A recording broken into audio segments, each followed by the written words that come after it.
Hello SOPI te. Welcome back to Eimi Thusim. Donation SOPI James to lungtim thu ta KAHIN gel khomhana. HINSUN Jatsim somni le thum kiti. Ngai theidin KAHIN bol do honin. Iji chun apula pada chaina chang hin ngai thatin tim na KAHIN nei. Mehim hi kuimacha. Chonset lo ki umpun. Mizo se hi Chonset saping HICHE. HINKHO hilewan. Jesu Christa ta saba. Kahu hin pudia ki sanjan chu. PATHEN cha asim angai dam sa hetai ahin I Chonset now iki het mo sa ulawang konung le hin ko gan thin ading hi a hi le tun Thusim chu anapan pai ngalu te wat khat lion in sung khat hi ki pa tan na cheng khomun hi chi in sunga mi pa chu amin lu lo na hin azinu min chu Mary ki te na hi ama ni song I ti chun hin ko ki pa tein ahin mang pe honin hi le chapa khat hin nei hun tam a chapa khun min chu te chu min sang boy sa hun ta na hi iti chun phal ni khu hung chal chalen hi le sang boy song sang ni le som ni le thum kumin akum jong som ni le thum hung sing tam anu le pa dinga jong kene pi the ta chu hong hin iti chun sang boy hi chapa chang khat hi na ban zomin anu le pan hom tho panin adin anu chun angai lu de sen hi Hiti chun phatlani ko hung chal chalin hi le sang ni le som ni le thum mar som ni le thum ni ko chun in sunga tinga mi pa lo lun pe ni ko chu hin ama zong ni se le zu mu da na tong hi je chun a chol ji le in a pe ni ko hi lam zong ana ke pon hi ich ni ko chun lo lun zong zu mu na om lai ta chun ui cha ka ri hung fa lu ni hi khan hi a hin to in aman chong he chi ui cha chu amanin ada sa san hi chu LOUPI ding agong in hi le ui cha chu hung lo hangin a khot a pe pin hi chu a kitro in azam ta na hi chun lu lunin zong ui cha chu adal payin hi le than mul khana hin aga dal lu de aman chong avet le ui cha chun song chung khana hin hi chu a koi zin a ka me na hi chun aman chong lungdong ta in than lam chu aga nai lu nin hi le thana ki bui pa chu amin jang boy kitin aman jong chom khat jovin a hin da la in lam hin zon ta hi alang khana lolun ji no Mary chun azipa pe ni ko hi se chun thilpi ding bazar muna nga cho ding tin aga pot do le bookstore khat he amun aman jong hi lai chun aga lu tan hi le kho chu simnom om the le in hi chun aman jong le kho ha chu avele le in hi le kha bu kha chu Jatsim som ni le thum ki ti khat hi amun aman jong zipa chu le kha sim thano ma hi to ma hi le som ni le thum ni ape nga hi kit ta chun hi chi le kha bu Jatsim som ni le thum ki ti chu a hin cho pin peking phate chan a bol pin a hin choi ta na hi chom khat jobin ama jong ina ga thung tan hi le a zipa kho chu ti san na kai de du chu amun aman jong o ipin ki lo ham atin atisan ho chu asu thing pin lo no pin atom pi ta na hi le lu lunin song garia ko na ka hong kum cha na ki su kha he atita na hi izo chun Mary in song azipa tinga le kha hin cho chu pi ta na hi le lu lun song aki pa sen le kha chu aki choin a le kha sim ji na room chun alu din le kha chu aki tom na tham thlan hi le ichi le kha pu chunga chun le kha bu sun pa min chu James tin a KISUN in hi I chun aman chong le kha bu chu a hin sim pan tan hi le ichi le kha bu a chun Thusim chu hi tin a KISUN e chapang khat amin jang boy ki ti khat le kha sim apona pon tho khat hi anomin ama chun ui cha khat hi anein ichi a ui chau chu angai lu le sing in hi ni khan hi chi a ui chau chun apa nung hi a hin chu lu nen apan jong ui cha chu pampot sa hin tin a hen ta na hi chun aman jong thule la umlowa ui cha apan a hen chu a bizo pun ni tha alamin ui cha chu a sa da ni hi le ui cha chu a kap min pulang thai do zing ni hi chun aman jong ui cha chu adalit hi le kholaya chun adal do ta na hi ui cha jong in mun khat hin a lu den zang boin jong ui chanung chu azui tan hi le nunga akhat alupna athisa no chu awi cha ta chun agamu do khode ichun aman zong police so akobin hile police so zong ahongun HINKHO HINLA aholdo tapovin ichun achainan police so kun atha a iti thi ham hello phalun suicide hitin a case chu a kha ta ve nahi ahin wangsit tein apa zong ni thum zovin garin atang khan HINKHO na beita nahi a hile hiti a lulunin zong ichi le khabu a thusim asim lai ta chun azinu Mary zong hozo ka le khabu cho chu itinam phanam ahung tin hile lulunin zong azinu chu adon bolin ichi le khabu sun pa Jamesin kahin ko Thusim asut he bowe ka chapan la ya ka le kha simpot dan hoto kahin ko man dan hoto ake to le zingi atin hile azinu in zong James chu nang to ga ki te ka the hi poi ipi le kha chu sim chain chima sanga chun nang HINKHO to chun ki te ka hin ti pin ada la ta na hi I chun lulunin chong le kha chapter aban chu asimpan ki tan hile Thusim UMDAN tu iti hina ki ban chom khinin hi a hile zang boy sang hungko sangin ni khan hi aloi pa min thangdong manu komin anga chi hun tan hile zang boy in chong aloi pa dong manu nei si chu a dei le zegin a hin aloi pa dong manu a hi ze chu ima seingam pon a hin khat be be wang ne kha te ding a ko ngin hi ni khan hi ama so nei si komin aga chen hile nei si le min thangin in khonum naman pe ta hun chu aga to kha chedin I chun aman chong aguin a vel in ni khat lewa chinu hi kin chong ane te de hetin LUNGGEL nei ta na hi ani tha in zang boy song nei si komin aga chi ki ni na hile nei si zong a kisil pet ta aga to khan aman chong chi ba chan sa hetin a kisil na room chu adal lutin aga mai ta na hile nei si in hel zang boy ipi bol ki sa na hi ham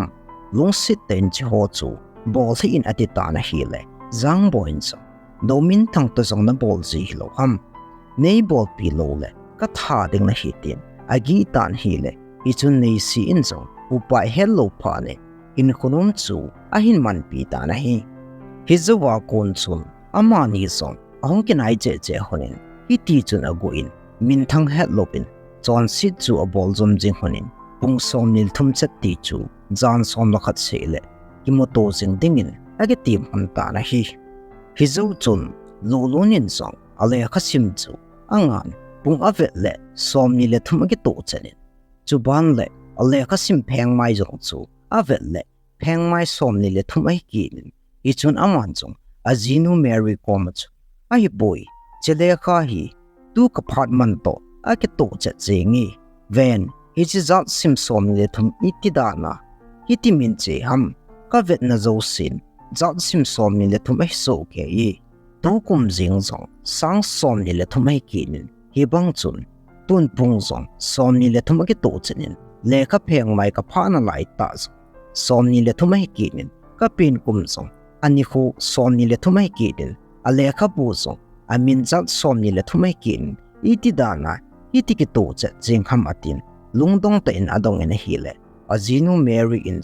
saying hello in nang ni kho ye he atin anui sat in lukna ki zo ta na hi zo chun lulun jong Jatsim som ni le thum le kha bu chun alung thima atong kha le in akilang lang zingin ipilom no bhiya ichi som ni le thum hi kalunga hiti uma ipitinga Jatsim som ni le thum ngan hi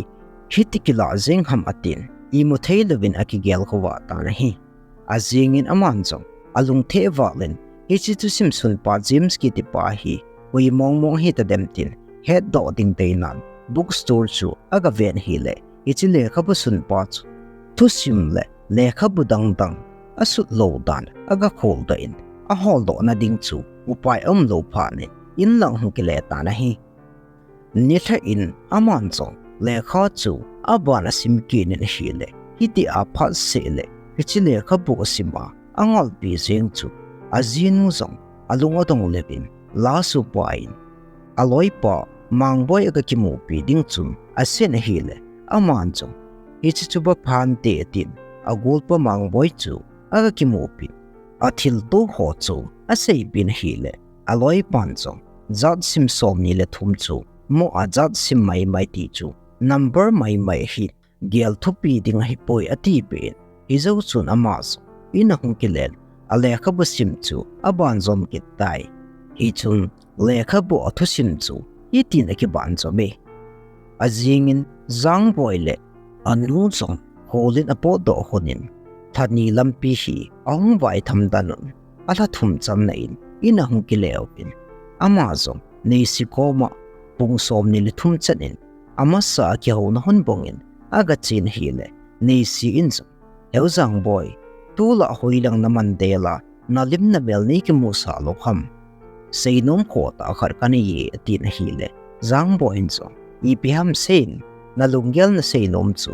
a hintin ichun nei si inzo heuzang boy ai poi lung sit te nei ki chen pi tan ka chung aki in hi thani wala hitai ati pi tan hi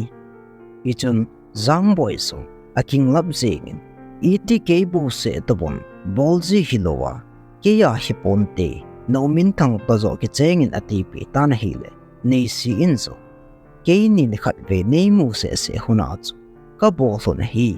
adang se hi nang tabu ka bol hi he dole e thanom hunding hi ati pin akap thazegin zang boy chu apol jing ta na hi ichun zang boy zong alung hu hang chain nang ima chadi ka ti poitin a hin sat dole nei si zong a thuin thong lai chun alu ki ta ke in ko helobin ki zam ta na hi ichun zang boy zo seiding bol de hetapun ati ki thingin a picha the jing ta na hi ichun aman zo along hi ka sel mangluk le kunung lamin e hin he do te ding awang se pa ka hi ding he tai atin along chu ponin atomin gam thibla khana aga sel mang do ta na hi ap takhat zovin nei si zong mi mangin thusu in ahong ki so tam police wan zong a hin khol vin hi le min thang to aman masanga aki mu to aki vok ngo chu a hin khol don min thang chu police wan nei si kidnap abola atha danin anga un aman ta ben hi a hin anunga zang boin zong athil bol ho chu again le apozo pun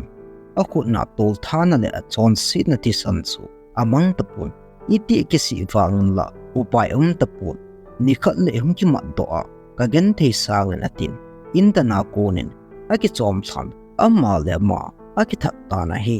he ti chun lo lonin le kha chu asim chain alung atong ka le zegin amma den na to kha dan aki heden no mo asalain alung thim ki chol thi tapun I chun aman chu azinu tigin lekha pe neu khan hin ada tha adam na sunin ni si an na zi apartment lang cho chin room Jatsim somnil thum sung chum zan again iti chun ama tain holgil na ga nei ta na hi I chun azingin ui cham hi akwai na than mo lang chu aga chen hi le than sung khat gampa cha in a hu jing chunga chum hi chu agamun aman chu tan sung chu asungi min amin ki sun chu avet le neo si ki ti bin ki sun chu amo ichun iti amasa ui cha chun zang boy ki ti kha than sunga akoi ham ki ti ila kona chizu a hi an hamatin alung adong the zegin hi chun aman chu a hin kholin hi le neo si chu along kimul talo a hi dan a hin modo na ban zomin neo si thi chu adong pa thang neo ki ngo ki man hi song a hin khol do ki ni hi chun lo lonin zong thang neo chu le khabu Jatsim som ni la thuma zang boy hin ho to chun ki lo asa ji chun ichi le khabu chu thang nevin asud hiding in aging mon aman zong song kul lo cho zonin thang neo chu ba ki mo pin le khabu Jatsim som ni le thum hi nang su tham tin aga dong tan hi le thang nevin zong Jatsim som ni le thum le khabu asud kha lo dan le Jatsim som ni le thum to aki sam kai lo dan thu a hin sen chule adong manu neo si zong a tha lo dan a se na hi I chun lu lun zong ina hung ki len hi le a cha pa sang boin zong a pa le khabu a kona le kha pe neo khat a hung ki tang sa khana mi min khat le aum namun min aki ji amu dan a sei pe na hi le chun lo lonin zong hichi address ading chul le khatot khan hi azin postbox Jatsim somni le thum kiti khat ma hin athot tan hi le athot na panjo amu in hichi a kon chul ahung kya to bin lodun le zinu to chapa chu hichi pa to chum kimo to ding chul achi ta ben hi a hin anga thunun lolonin jo le khapu Jatsim somni le thum chu avet sa tan hi le in nei panjo lolun amu chu thisu le me siwin a hin ven phulu helowin ama le ma lol aki anin tola chun shutana hi ichun Mary in som lolun kom chun agan na thei penin sangboy chu puido in lang hichi pa thi kain za monin ati pe tan hi le ichun lolun le chapaz Mary chu da thonin azam do khon tan hi itia busal pa chu athi masang chun Mary komin in mun khad aga vil din asin ama zong thi tan hi hiti chun Mary zong hung do in wasal pon asay na munsu aga chin room sung chu aga lukle asan thasingin aman zong min sung chu a khol chilin hile bangning ka khana chun box kat amai do in ichi box chu a hogin aven hile azipa ID kan hole thille lo ho them khan hi aga mun alang khanin lulun le chapan le khapu chu hate chang a khol chil kit hunin hile kut khat hi amu do honin ichi chu a khol hunin hile mun khat min hi ahin mo do honin ichun ama ni pa cha zo ilang chun achi hun ta na hile hampala khat aga su do honin ama nin chu ichi hampala chu alai hun ta na hile fit thum ho alai zo hun chu mi him gu kang hile ki lom phabe khat hi am hun ta na hi